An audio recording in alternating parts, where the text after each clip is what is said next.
इस कॉन्फ्रेंस के सरप्रस्त हम सब के उस्ताद गिरामी क़द्र नमूने असलाफ़ हज़रत मौलाना मुफ्ती अबुल क़ासिम साहब नुअमानी दामत बरकातुहुल आलिया से दरख्वास्त है कि हज़रत वाला तशरीफ़ लाएँ और अपने कीमती मवाइज़ से हम सबको मुस्तफ़ीज़ फरमाएँ। बिस्मिल्लाहिर्रहमानिर्रहीम।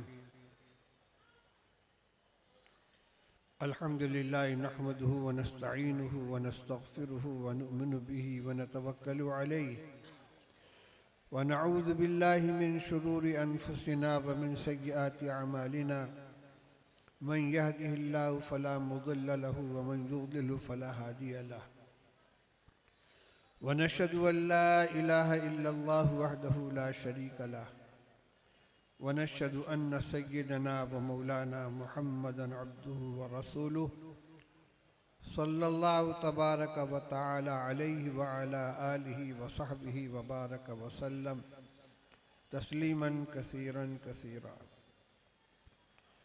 अम्मा बअद फ़अऊज़ु बिल्लाहि मिनश शैतानिर रजीम। बिस्मिल्लाहिर रहमानिर रहीम।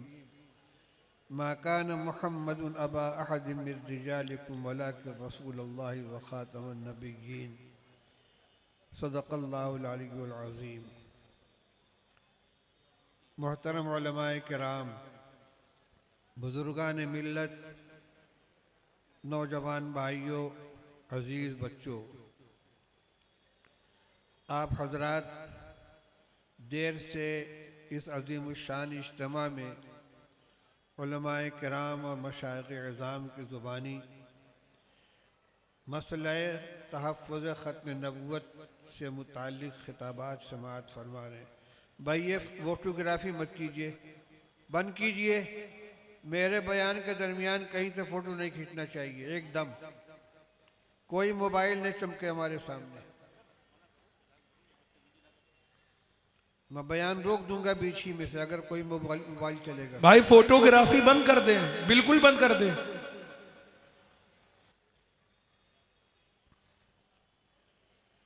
ये मसला अक़ीदा-ए ख़त्म नबुव्वत कितना अहम है और इस्लामी अक़ायद के अंदर इसकी कितनी बुनियादी हैसियत है, इंशाअल्लाह ये बात आपके सामने वाज़ेह हो चुकी होगी।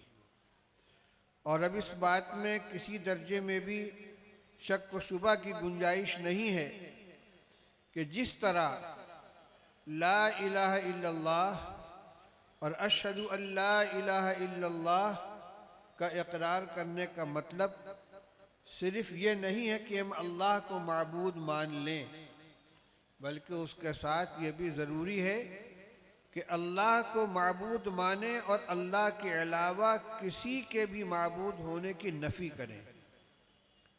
ये कलमे का पहला जुज़ है।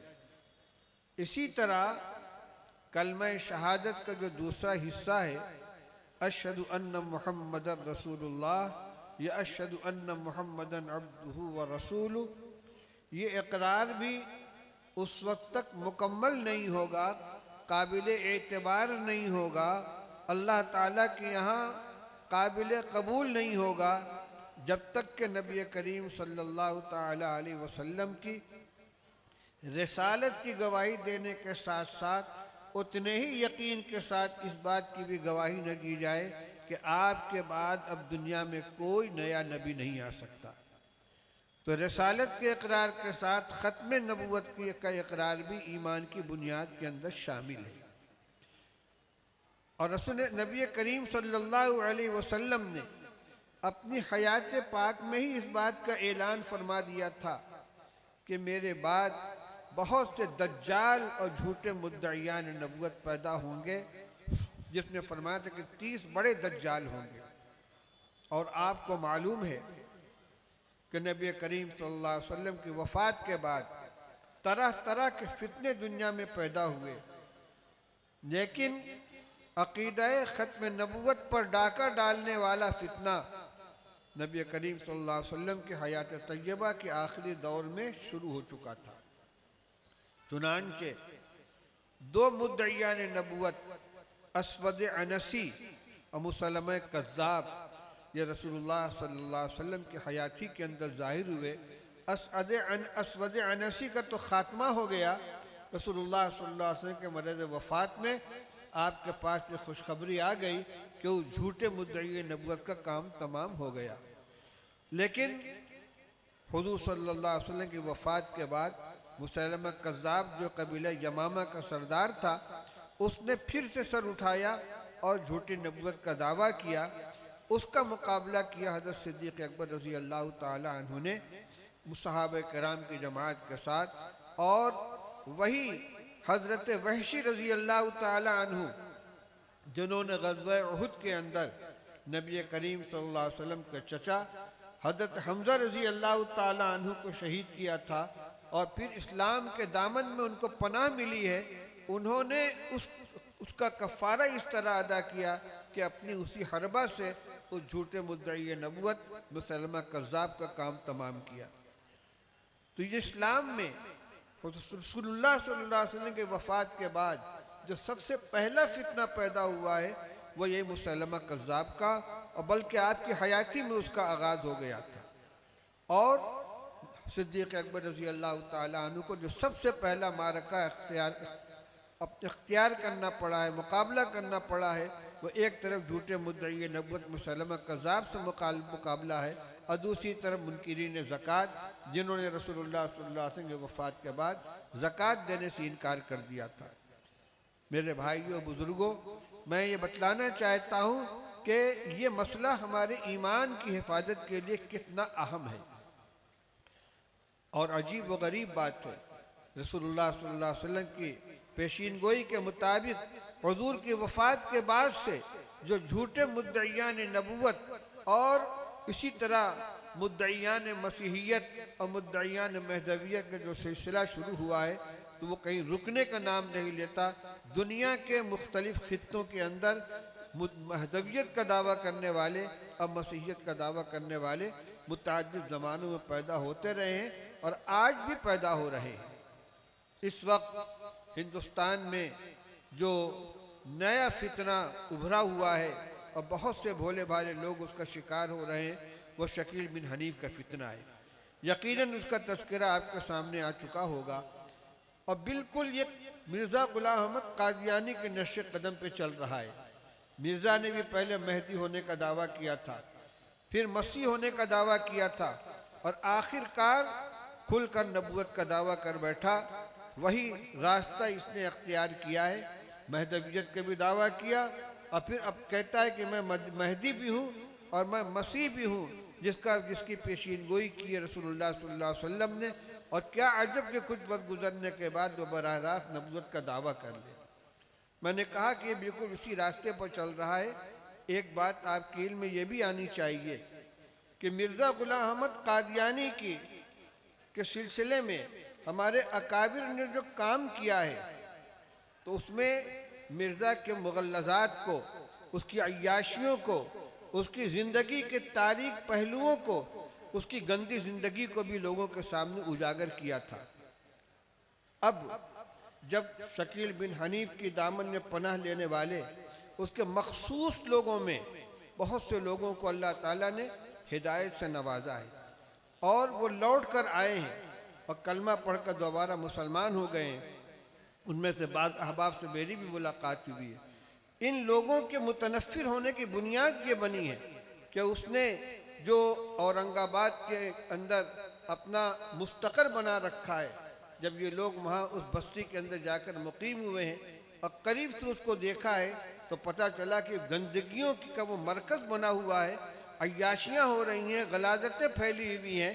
जो आदमी अपने को मसीह कह रहा है और जो अपने आप को महदी कह रहा है, उसकी ज़िंदगी का जो खुफिया पहलू है जो लोगों की निगाहों में नहीं है, वह इंतहाई गंदा है, इंतहाई काबिल नफ़रत है। और उसी को देखकर ये लोग जो उसके दस्ते राज थे, 10,000 रुपया माहाना उसकी खिदमत में नजराना पेश करने वाले अब मुतनफ़िर होकर उसके पास से अलग होकर आए हैं और वो बाकायदा मुल्क के अंदर घूम घूम कर उन लोगों को राह रास्त पर लाने की कोशिश कर रहे हैं जो शकील बिन हनीफ के दामे तस्वीर में गिरफ्तार हो गए थे। इसी तरह गौहर शाही फितना जो इस वक्त जिसका मरकज़ यूरोप और ख़ास तौर से बरतानिया का मुल्क बना हुआ है, और रियाज गौहर शाही का जो कायम मकाम है इस वक्त में यूनुस गौहर शाही, वो मीडिया के ज़रिए और ऑनलाइन ज़िक्र की मजलिसें कराता है और उसमें वह अजीब व गरीब दावे करता है रियाज गौहर शाही के बारे में।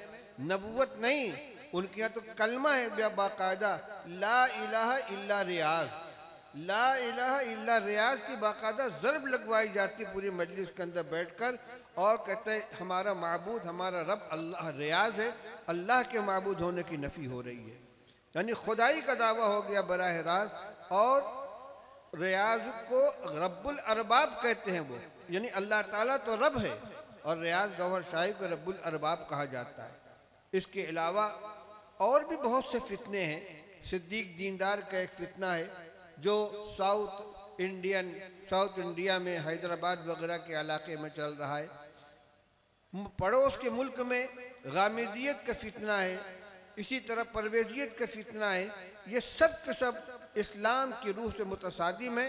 कुछ वो हैं कि जिनका मानने वाला बराह रास्त ईमान से खारिज होकर मुर्तद करार दिया जाता है, और बहरहाल वो जो उसके नीचे भी जो हैं वो गुमराही का शिकार है। याद रखिए, सच एक होता है, झूठ की हजारों शक्लें होती हैं। इसी तरह हक एक होता है, अब बातिल की सैकड़ों शक्लें हुआ करती हैं। जो भी राह एतदाल से निकलेगा, सिरात मुस्तकीम से हटेगा, वो भटकेगा और किसी न किसी वादी के अंदर जाकर वो हलाक होगा। और इस वक्त में ज़रूरत इस बात की है कि हम जो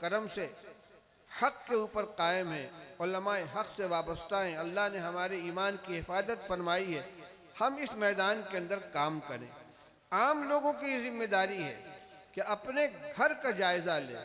मैं साफ लफ्ज़ों में कहना चाहता हूँ कि कोई बड़ा से बड़ा दीनदार घराना, चाहे वो अहल इल्म का हो, मशाइख का हो, मुत्तकी या परहेजगार लोगों का हो, दावत का काम करने वालों का घराना हो, कोई भी घराना महफूज नहीं है। दारुल उलूम देवबंद के शेखुल हदीस हजरत मौलाना नसीर अहमद खान साहब का सगा पोता शकीलियत का शिकार हो चुका है। अभी कल खबर लगी है कि बाज़ इलाकों में मुफ्ती साहिबान की घरवाली, उनकी बीवी, वो शकीलियत के शिकार हो गई है। कोई महफूज नहीं है। इसलिए हम ख्वाब, अपने गफलत के ख्वाब से निकलें। हर आदमी अपने घर की खबर ले, कौन घर में आता है, किससे राबता है, सोशल मीडिया के ज़रिए और घर में आने जाने वालों के ज़रिए, ख़वातीन के ज़रिए ये फितना फैलाया जा रहा है। जमात के अंदर काम करने वालों में भी ये घुस रहे हैं। स्कूल और कॉलेज के अंदर तालीम हासिल करने वाले तलबा से मुलाकातें कर रहे हैं। अभी आज मालूम हुआ है हमारे मुजाहिद भाई से कि बाज़ अहबाब, अभी नहीं वो शायद सज्जाद भाई बतला रहे थे कि एक नौजवान मस्जिद के अंदर मिला है, उससे जो बातचीत हुई तो पता चला कि कुछ शकीली उसके ऊपर मेहनत कर रहे थे और बाकायदा उसको शकील बिन हनीफ के पास बैअत होने के लिए ले जाना चाहते थे। वो इत्तेफाक से नहीं जा सका और उसने जब इस बात को खोल दिया तो एक बहुत बड़ी जमात गिरफ्त के अंदर आई जो इसी पर मेहनत करे। शायद कानपुर का यह मामला है। इसलिए हम चौकन्ना हो जाएं, अपने घरों का जायज़ा लें, आने जाने वालों को देखें। दूसरी बात ये कि वो वही अवाम इस फितने के शिकार होते हैं कि जिनको सही अकीदे का इल्म नहीं है। इसलिए उलमाए किराम खुतबा जुमा के बयानात में, मदरसों के सालाना जलसों में, दस्तारबंदी में और दीगर इस्लाही इज्तिमाआत के अंदर सिर्फ फ़ज़ाइल के बयान पर इक्तफ़ा न फरमाएँ बल्कि अकीदे को अहमियत दें और ख़ास तौर से ईमान से मुतालिक जो अकीदे हैं और क़ुर्ब क़यामत की जो अलामतें रसूलुल्लाह सल्लल्लाहु अलैहि वसल्लम ने बयान फरमाई हैं, हज़रत ईसा अलैहिस्सलाम का नुज़ूल और हज़रत महदी का ज़ुहूर, दज्जाल का खुरूज, इससे मुताल्लिक़ जो रसूलुल्लाह सल्लल्लाहु अलैहि वसल्लम की पेशीन गोइयाँ हैं, अहादीस के अंदर सराहत के साथ मौजूद हैं। और अब बाकायदा इन मज़ामीन के सिलसिले में मुतअद्दिद किताबें शाया हो चुकी हैं। हमारे कदीम मशाइख की किताबें भी हैं, नए इस ज़माने में भी किताबें लिखी जा रही हैं। हमारे उलमा उन किताबों को हासिल करें, उनका मुताला करें ताकि मालूमात से मुसल्ला होकर इन इन फितनों का मुकाबला कर सकें। जो नौजवान इससे मुतासिर हों वो अगर आपके पास पहुँचें और अपने इश्कालात को पेश करें तो आपके पास उनका जवाब देने के लिए माकूल मालूमात होनी चाहिए। इसलिए मेरी गुजारिश ये भी है कि उलमाए किराम अपने मुताला का दायरा वसी करें। दर्स के ज़माने में किताबों में जो कुछ पढ़ा था, मिशकात शरीफ के किताबुल फितन, किताबुल मलाही, अशरातुस साआ, अलामातुल क़यामा वगैरह, उनको भी देखें, लेकिन ख़ास तौर से इन मसाइल के सिलसिले में जो किताबें शाया हुई हैं उन किताबों को मुहैया करें, उनका मुताला करें और फिर उनको आवाम के अंदर बयान करें। अपने घरों में जो फ़ज़ाइल की तालीम होती है, फ़ज़ाइल के रिसाले सुनाए जाते हैं, उसमें रोज़ाना नहीं तो कम से कम हफ्ते में 1-2 दिन अक़ीदे को बयान किया जाए, सुनाया जाए, बताया जाए और अपने नौजवानों को इस फितने से बचाने की कोशिश की जाए। दूसरी एक बात यह है कि बसा औक़ात कोई सादा लौह नौजवान किसी शकीली के हाथ चढ़ गया और उसने उसकी जहनसाजी करने की कोशिश की। अब वो शक व शुबा में मुब्तला होकर किसी आलिम के पास, किसी इमाम साहब के पास आता है, अपना शुबा पेश करता है, तो ऐसे मौके पर ये नहीं करना चाहिए, अरे तुम किस चक्कर में पड़े हो, जाओ अपना काम करो, ये सब ख़राब लोग हैं, इतने से काम नहीं चलेगा। समझिए कि वो क्या सब पढ़ कर आया, उसको क्या समझाया गया है, उसकी जहन साजी किस तरह की गई है, उसके शुबहात का जवाब दीजिए, उसको मुतमईन कीजिए। बहुत से नौजवान जो पूरे तौर से जा चुके थे, जब उनकी सही रहनुमाई की गई, उनको सही सूरत हाल से वाकिफ कराया गया, तो अल्लाह ताला ने तौफीक अता फरमाई और वो लौट कर आए। तो कम से कम वो नौजवान और वो बच्चे और बच्चियाँ कि जो तशकीक के दायरे तक पहुँचे हैं, जिनको शक के अंदर मुब्तला कर दिया गया है, अगर उनकी सही रहनुमाई की जाएगी तो इंशाअल्लाह वो लौट कर आएंगे और उनके ईमान की हिफाजत होगी। हम अपनी जिम्मेदारियों को महसूस करें। मदारिस अब सिर्फ अपनी तालीम के ऊपर इक्तफा न करें। दारुल देवबंद के मोहतमिम हज़रत मौलाना मरगूबुर रहमान साहब रहमतुल्लाह अलैह ने एक मरतबा पूरे मुल्क के अहले मदारिस के पास ये पैगाम भेजा था, सर्कुलर जारी किया था कि हर मदरसा अपने बजट का 10% हिस्सा मकतब कायम करने के ऊपर सर्फ करे। ये ज़रूरत क्यों पेश आई? हमारे बहुत से बच्चे वो हैं कि जो इब्तिदा से ही स्कूलों में दाखिला ले लेते हैं, उनकी दीनी तालीम का कोई नज़्म नहीं होता, न वो अक़ीदा जानते, न कुरान पढ़ना जानते, न उर्दू पढ़ना जानते।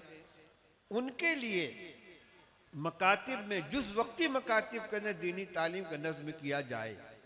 अगर 10% खर्च नहीं कर सकते मदरसे वाले, जितनी इस्तिताअत उतना खर्च करें, लेकिन जिस जगह चिराग जल रहा हो तो उसकी रोशनी घर के अंदर महदूद नहीं रहनी चाहिए, दूर तक फैलनी चाहिए। इसलिए अहले मदारिस, ज़िम्मेदारान, असातिज़ा, मुदर्रिसीन और मुंतज़िमीन को चाहिए कि हर मदरसा अपने अतराफ़ में जायज़ा ले, कितने बच्चे हैं, कितनी बच्चियां हैं, इनकी दीनी तालीम का कितना नज़्म है, कितनी मस्जिदें हैं, किन मस्जिदों के अंदर मकातिब कायम है, कहाँ मकातिब कायम नहीं है। जहाँ मकातिब न हो वहाँ मकातिब कायम करने का नज़्म किया जाए और जो अस्हाब खैर हैं उनको इस काम में उनसे ताउन लिया जाए ताकि मिल्लत के नौनहालों की ईमान की हिफाजत हो सके। तो मकातिब का क़याम और हर बच्ची और हर बच्चे को मकतब से वाबस्ता करना, यह भी वक्त एक अहम ज़रूरत है, इसकी तरफ से गफलत नहीं होनी चाहिए। और ये इस पैगाम को इतना आम कर देना चाहिए कि हर मुसलमान ये समझे कि हमारी मिल्ली और मजहबी ज़िम्मेदारी है। नबी करीम सल्लल्लाहु अलैहि वसल्लम के ख़ातमुन नबिय्यीन होने का अक़ीदा जिस अहमियत का हामिल है, हर मुसलमान उसकी अहमियत को समझे, अपने अहल अयाल और अपने अहल खाना और अपने मुताल्लिक़ीन के ईमान की हिफाजत की फ़िक्र करे। मदारिस में मजालिस कायम होनी चाहिए। शोबाजात बहुत से होते हैं, हर मदरसे में एक मजलिस तहफ़्फ़ुज़ ख़त्म नबूवत का क़याम होना चाहिए जो अपने असातिज़ा को तैयार करे और मदरसे के अतराफ़ के अंदर मेहनत करे और शहर में या पूरे एक इलाके के अंदर एक बड़ी मजलिस होनी चाहिए। इस सिलसिले में दारुल उलूम देवबंद की जो मरकज़ी मजलिस है कुल हिंद मजलिस तहफ़्फ़ुज़ ख़त्म नबूवत, उससे रब्ता करके मालूमात हासिल की जाए।